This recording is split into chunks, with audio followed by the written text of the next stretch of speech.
What's going on, guys? This is Lation from Lation Scripts, and we are going over our Chop Shop V2.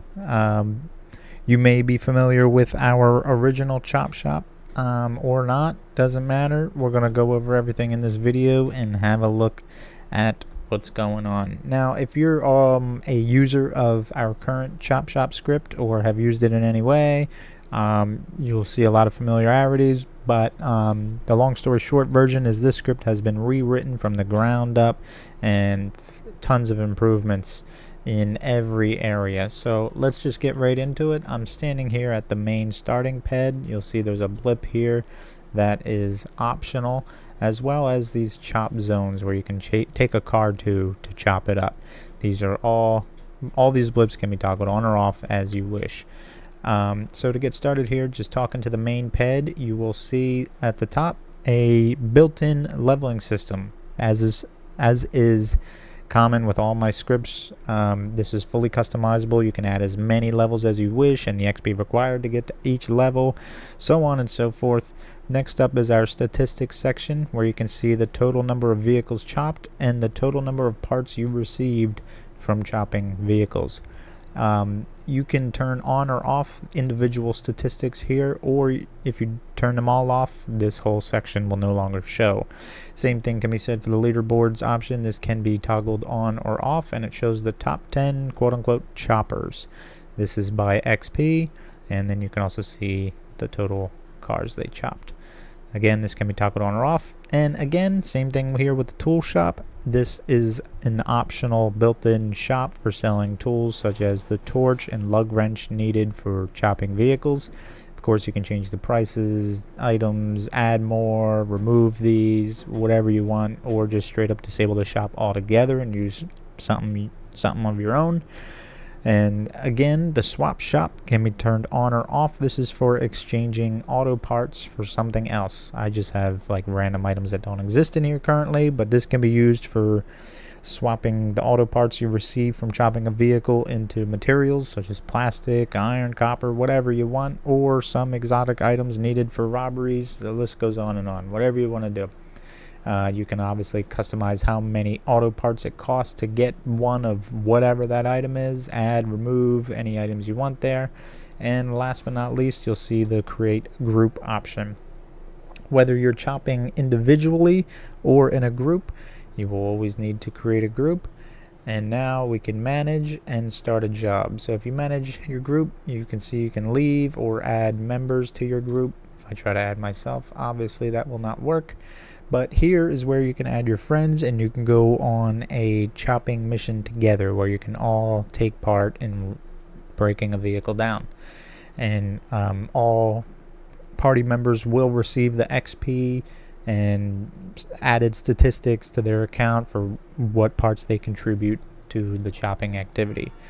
And last but not least, here we go, request a job. I will notify you when I have something available.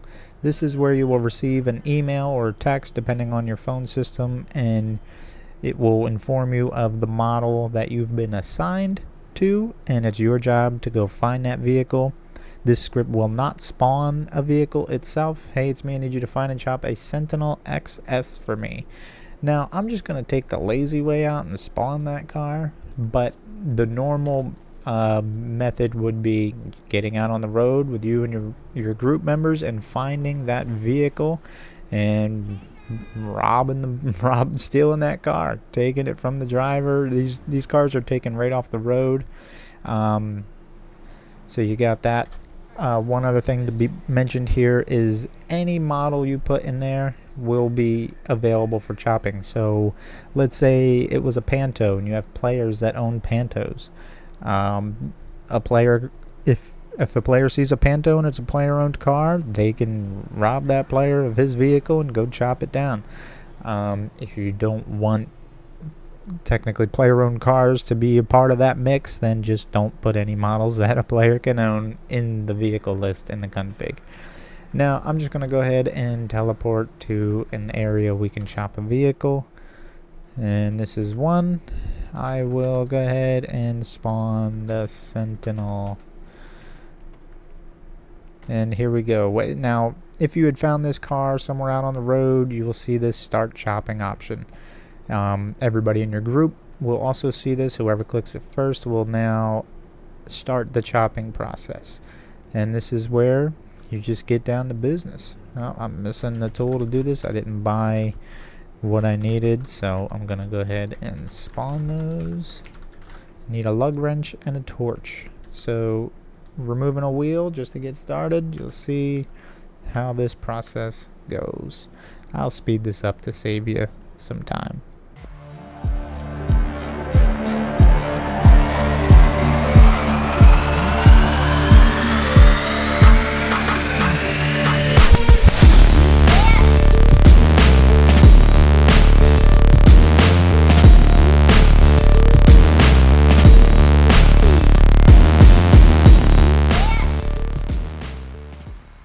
Now, once all the parts have been removed, you'll be given the final target option to scrap the full vehicle.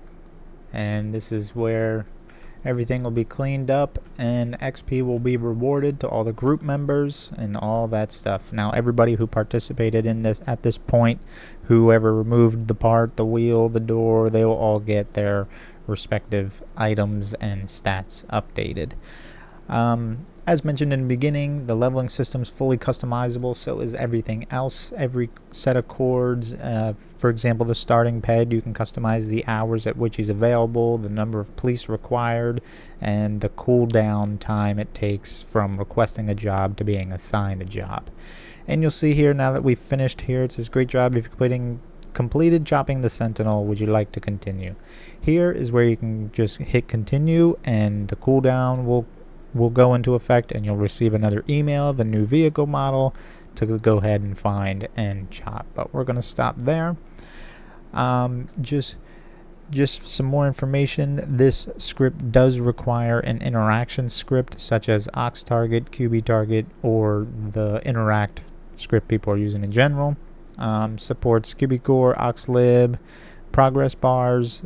For frameworks, you got ESX, QBCore, Qbox, and Oxcore, all supported out of the box, as well as many of the top inventories such as Ox, QB, QBCore, CodeM, Core, all that good stuff. Everything you saw there during the chopping process can also be tweaked and changed, such as the skill checks and the difficulty of each part. You can make the front left tire more difficult than the front right tire. Every part can be changed and tweaked to your liking, as well as all the items that are rewarded per part, as well as the XP at the end. Furthermore, as the players level up, you can reduce their duration it takes to chop a part. So let's say a level 5 player has a 50% reduction or like speed boost. So if the default duration to remove a wheel is 10 seconds, but a player is at level 50 with the level 5 with the 50% reduction in time, that 10 seconds becomes 5 seconds. So as you level up, you can start to get faster and earn more parts. So all that can be tweaked and changed how you wish. That's really the nuts and bolts of the script. If we return back to our main ped, that's not where we left off. And I'm still screwing it up. Here we go. And you'll see we're still in our group, and we have the ability to come back here and request a job since we just selected stop earlier. If you leave your group, as the group owner, it'll disband the whole group. But you'll see our XP has been updated and our total number of vehicles chopped and parts updated. And there we go. That's this script in a nutshell. If you have any questions, just join the Discord and ask, or comment on the video. We're always available to help when we can. I hope you guys enjoyed this. Let me know what you think.